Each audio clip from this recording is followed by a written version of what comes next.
दोस्तों, स्वागत है आपका एक नए क्लास में। आज हम लोग यूनिट 5 स्टार्ट करने वाले हैं। यूनिट 5 और 6 हम आपकी एक ही में कवर करेंगे, ऑर्गेनिक से रिलेटेड। तो जिन टॉपिक्स पे हम लोग आज बात करने वाले हैं प्रॉपर वो यूनिट 5 और इससे पहले वाली जो हमने आपको लगभग 4 यूनिट्स करा दी हैं। कंप्यूटर हो गई है, ठीक है, स्टार्टिंग वाली वीक इंटरेक्शन फोर्सेज हो गई है। तो आज की अपनी यूनिट है मैकेनिज्म ऑफ ऑर्गेनिक रिएक्शन। ठीक है सर, क्रियाओं के बारे में सीखेंगे, इंटरमीडिएट कैसे होते हैं, किस तरीके की रिएक्शंस होती हैं, एरो नोटेशन कैसे होते हैं, इन सब चीज़ों के बारे में आज हम लोग सीखने वाले हैं। तो चलिए सर शुरू करते हैं। अपना आज का टॉपिक है मैकेनिज्म ऑफ ऑर्गेनिक रिएक्शंस। ठीक है सर, तो देखिए सबसे पहले हम लोगों को सीखना पड़ेगा कि जितने भी एरो होते हैं वो एरो किस तरीके से काम करते हैं। भाई देखिए सबसे पहला एरो अपना क्या है, स्ट्रेट एरो। अब ये स्ट्रेट एरो क्या होता है, मतलब जो सीधा एरो होता है नॉर्मल, इस तरीके के एरो को हम लोग कहते हैं स्ट्रेट एरो भैया। ठीक, जो बिल्कुल ऐसे सीधा सीधा बनता है। ये क्या दिखाता है, shows the direction of the reaction, यानी जो कोई भी क्रिया हो रही है उसकी रिएक्शन को दिखाएगा भैया। कि हमने लिखा N2, ठीक है, या हमने लिख दिया C+O2 की डायरेक्शन किधर है, आगे की तरफ, और क्या बन रहा है भाई साहब, CO2 बन रहा है। यानी ये एरो क्या दिखाता है, direction of the reactions, direction of the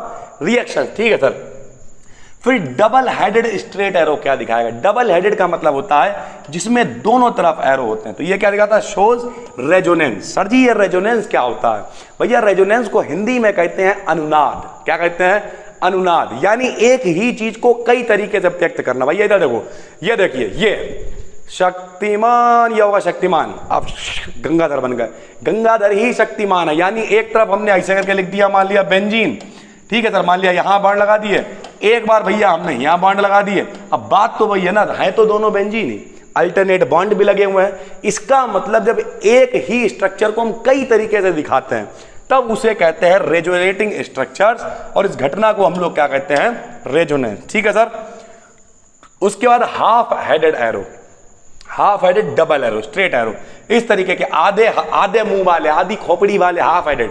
तो आधी खोपड़ी वाले दोनों तरफ इन्हें क्या करते हैं, शोज इक्विलिब्रियम, ये साम्यावस्था को दिखाते हैं। किसे दिखाते हैं, साम्यावस्था को दिखाते हैं। सर जी साम्यावस्था क्या होती है, लो भैया मान लिया हमने क्या करा, बर्फ बनाया, बर्फ से क्या बना दे रहा है, पानी बना दे रहा है, पानी से फिर क्या बना देंगे, बर्फ बना देंगे। यानी ऐसी रिएक्शन जो आगे और पीछे दोनों की तरफ होती है, फॉरवर्ड डायरेक्शन में भी, रिवर्स में भी, अग्र में भी, पश्चिम में भी, उसे कहते हैं रिवर्सिबल। क्या कहते हैं, रिवर्सिबल। और इस रिएक्शन को कहते हैं इक्विलिब्रियम। क्या कहते हैं, इक्विलिब्रियम रिएक्शन, जिसे हम लोग हिंदी में उत्क्रमणीय कहा करते थे। ठीक है भाई, तो जब भी इस तरीके के एरो हो तो आपको क्या समझ में आएगा, इक्विलिब्रियम होता है। फिर देखिए यह होता है कर्व्ड एरो। कर्व्ड एरो क्या होता है, इस तरीके का भैया घूमा हुआ जो एरो होता है उसे कहते हैं कर्व्ड एरो। ये देखिए सर थोड़ा सा समझाते हैं आपको। ये देखिए इस तरीके से एरो घुमा दिया, इसे कहते हैं कर्व्ड एरो। तो एक होता है यहां पे लिखा शोज हाइड्रोलिटिक बॉन्ड फिशन, और अगर by headed half headed arrow है, इस तरीके का एरो है, ये देखिए ऐसे वाले एरो लगे हुए, तब दिखाता है शोज होमोलिटिक फिशन। अब यहां पे दो बातें हैं भाई, एक है हाइड्रोलिटिक, एक है होमोलिटिक। तो पहले हम आपको इसे समझाते हैं, फिर चीजें आपको अच्छे से समझ में आ जाएंगी। थोड़ा सा इसे नीचे बढ़ा लेते हैं और फिर आपको दिखाते हैं। जरा ध्यान से समझिए, पूरे प्रोसेस को समझने की कोशिश करिए कि क्या होता है होमोलिटिक और क्या होता है हाइड्रोलिटिक। देखिए सर यहां पर आपको सिंगल एरो दिख रहा है इस तरीके से, और इसमें आपको डबल एरो दिख रहा है कुछ इस तरीके से। ठीक, अब ध्यान से हर आदमी समझे। देखिए मान लिया हमने और आपने पार्टनरशिप की, ठीक, एक बिजनेस स्टार्ट किया। बिजनेस कैसे स्टार्ट होता है कि इस वाले हाइड्रोजन के पास एक बॉन्ड था, इलेक्ट्रॉन था, इस वाले के पास एक इलेक्ट्रॉन था, दोनों ने साझेदारी करी और साझेदारी करके ये बॉन्ड बना लिया। ठीक, वैसे ही मान लिया हमने कुछ रुपए लगाए, चलिए 5 लाख रुपए हमने लगाए, 5 लाख रुपए आपने लगाए, हम लोगों ने मिलकर चलो एक समोसे की दुकान खोल ली, 10 लाख के समोसे की दुकान, ऋतिक रोशन को बाहर फोटो खड़ा कर दिया, 10 लाख रुपए लगा दिए भैया खाली एक समोसा बेचने के लिए। ठीक, अब हमारी आपकी लड़ाई हो गई भाईजान। जब लड़ाई हो गई तो हम अब दो तरीके से हम लोग अलग हो सकते हैं। पहला तरीका क्या है कि भैया हम दोनों लोग ईमानदार हो कि भैया 5 लाख तुम्हारा लगा है, 5 लाख हमारा लगा है, जे तुम भैया अपना ले लो, हम अपना ले लो, दोनों लोग अलग हो जा रहे हैं। तो एक तो क्या है, जब बॉन्ड टूटेगा तो ये आदमी अपना इलेक्ट्रॉन अलग लेगा, ये अपना, यानी इस तरीके का एरो, ये देखिए ये वाला अपना वाला, इनने इलेक्ट्रॉन अपना ले लिया, इनने इलेक्ट्रॉन अपना ले लिया। तो इसे कहते हैं, ये देखिए लिखा हुआ, इसे कहते हैं होमोलिटिक। होमो मतलब होता है समान, होमो मतलब क्या होता है, समान, कि इनका इन्हें मिल गया, इनका इन्हें मिल गया। लेकिन हाइड्रोलिटिक क्या, मान लिया आप दादागिर आदमी है, या मान लिया हम दादागिरी, हम तो फिलहाल नहीं दादागिरी, लेकिन आप निकल नहीं ले पैसे से कुछ भी यार, चले यार ले पाओ, ले लेना जाके जाओ, समझ गए सर। तो इसका मतलब क्या, इससे क्या होगा, एक ही आदमी दोनों ले जाता है। कैसे, ये देखो एक ही तरफ एरो, मान लिया यहाँ लिख दिया हमने NaCl, यही दोनों ले या यही दोनों ले गए, तो जो देता है इलेक्ट्रॉन उसके ऊपर क्या आता है, प्लस, कि भैया दे दिया जाओ ले जाओ, और जो लेता है उसके ऊपर क्या आता है, माइनस। तो कुल मिला के हाइड्रोलिटिक में एक आदमी दोनों इलेक्ट्रॉन लेके चला, अपना तो ले ही जाता है, जो साथ वाला है वो भी ले जाता है, इसे कहते हैं हाइड्रोलिटिक। और जब दोनों अपना अपना ले जाते हैं तब इसे कहते हैं होमोलिटिक। क्या कहते हैं, होमोलिटिक। तो अभी आपने कितने एरो देख लिए सर, आइए देखते हैं एक बार। आपने एरो देखे कितने, सबसे पहला एरो नोटेशन में आपने देखा स्ट्रेट एरो। स्ट्रेट एरो क्या होता है, जो बिल्कुल सीधा एरो होता है, रिएक्शन की डायरेक्शन को दिखाता है, ठीक है, उसे क्या कहते हैं, स्ट्रेट एरो। उसके बाद डबल हेडेड स्ट्रेट एरो क्या दिखाता है, रेजोनेंस। हमने आपको बता दिया रेजोनेंस क्या होता है। रेजोनेंस मतलब होता है अनुनाद, जब एक से ज्यादा स्ट्रक्चर हम लोग प्रपोज करते हैं उसे कहते हैं अनुनाद, ठीक है सर। उसके बाद कर्व्ड एरो क्या होता है, ये हाइड्रोलिटिक को दिखाता है। हाइड्रोलिटिक क्या होता है, दोनों आदमी जो है, एक ही आदमी सारे इलेक्ट्रॉन ले जाता है, उसके ऊपर क्या आ जाता है, माइनस, जो दे देता है उसके ऊपर क्या आ जाता है, प्लस। कर्व्ड एरो होता है, ठीक है। उसके बाद अगला होता है होमोलिटिक। होमोलिटिक में क्या होता है, दोनों आदमी अपना अपना इलेक्ट्रॉन लेके अलग हो जाते हैं, ये अपना ले गए, ये अपना ले गए, और इसमें बनते हैं फ्री रेडिकल्स। क्या बनते हैं, फ्री रेडिकल्स। सर जी फ्री रेडिकल्स क्या होते हैं, इसे समझने के लिए हम लोगों ने नीचे बढ़ा दिया, पढ़ेंगे टाइप ऑफ बॉन्ड फिशन। क्या पढ़ेंगे, टाइप ऑफ बॉन्ड फिशन, ठीक है। तो चलिए सर एक एक करके समझाते हैं। सबसे पहले यहां पे लिख दिया है होमोलिटिक बॉन्ड फिशन। अब ये होमोलिटिक क्या होता है हमने आपको अभी बताया।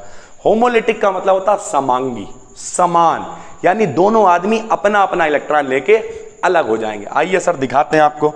देखिए यहां लिखा हुआ है, किसी कोवैलेंट बॉन्ड के इस प्रकार ब्रेक होने से कि दोनों एक एक इलेक्ट्रॉन को लेकर अलग हो जाते हैं, होमोलिटिक बॉन्ड फिशन कहलाता है। यानी क्या करना है, बॉन्ड ऐसे टूटेगा, बॉन्ड ऐसे टूटेगा, ऐसे टूटेगा, किसी ने सोची ना होगी। क्या मतलब, समझ गए होंगे समझने वाले, कि इनने अपना इलेक्ट्रॉन ले लिया, इनने अपना इलेक्ट्रॉन लिखा हुआ CH3Cl, बॉन्ड टूटा तो CH3 अपना ले गया, Cl अपना ले गया, ठीक है, यानी अपने अपने ले जाते हैं, तब उसे कहते हैं होमोलिटिक बॉन्ड फिशन कहते हैं। तथा इस प्रोसेस को होमोलिसिस कहते हैं। इस प्रोसेस को क्या कहते हैं, होमोलिसिस कहते हैं। इस प्रोसेस में दो फ्री रेडिकल्स प्रोड्यूस होते हैं।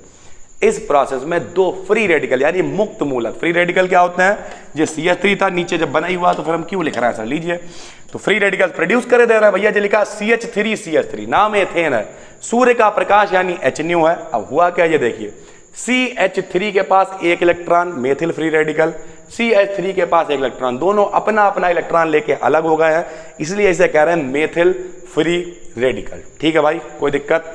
उसके बाद देखिए हाइड्रोलिटिक बॉन्ड फिशन क्या होता है। तो हाइड्रोलिटिक में क्या होता है भाई, हाइड्रोलिटिक में एक आदमी अपने दोनों दे देगा। तो आइए देखते हैं सर, कोवैलेंट बॉन्ड इस प्रकार से ब्रेक होता है कि बॉन्ड से जुड़े एक ही एटम को दोनों इलेक्ट्रॉन्स प्राप्त हो जाते हैं, एक ही आदमी दोनों ले जाएगा। लीजिए सर देखते हैं, हमारे यहां लिखा हुआ CH3Br, क्या लिखा हुआ है, CH3Br।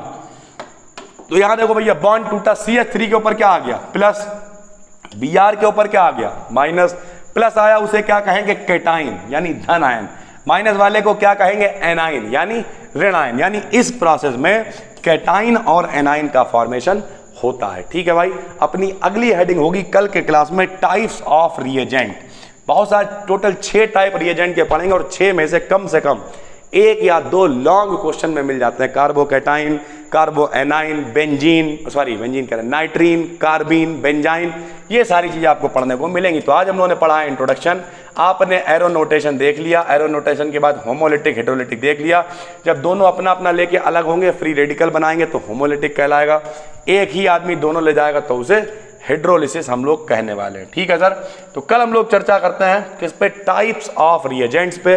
बाकी इसकी PDF वगैरह आपको बढ़ा दी जाती है टेलीग्राम चैनल पे। जब ये PDF हम लोग कंप्लीट कर लेंगे कल परसों तक, तब ये PDF आपको BDKD BSc टेलीग्राम पे मिल जाएगी। तो नए हैं चैनल को सब्सक्राइब कर लीजिए, और पुराने हैं तो नोटिफिकेशन बेल को ऑन कर लीजिए, ताकि जैसे ही वीडियो पहुंचे तुरंत आपके पास नोटिफिकेशन पहुंच जाए। बहुत सारे लोग कंफ्यूज रहते हैं, सर हमें क्लास नहीं मिल पाते हैं, तो टेलीग्राम पे BDKD BSc ज्वाइन कर लीजिए। नोट्स, क्लासेस जो भी आता है BSc वाले में लिंक शेयर कर दिया था। चलिए फिर मिलते हैं, तब तक के लिए धन्यवाद।